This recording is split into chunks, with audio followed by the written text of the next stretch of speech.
ल गाइस पहिला ऋतुले कलौटेको अन्डा खाएको भिडियो हेरौँ त्यसपछि यसको कमेन्ट्स पर्ने है त।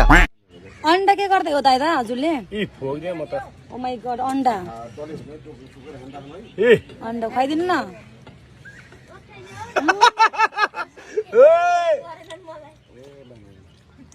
अब यहाँ भोक लाग्छ पानी भन्छ नि हबल होला नानी।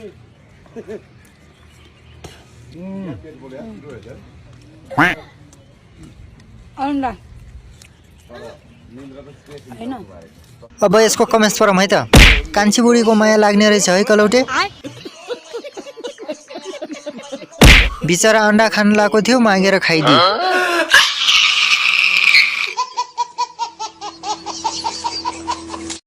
कलौटेको अन्डा खाँदैछु पनि भन न।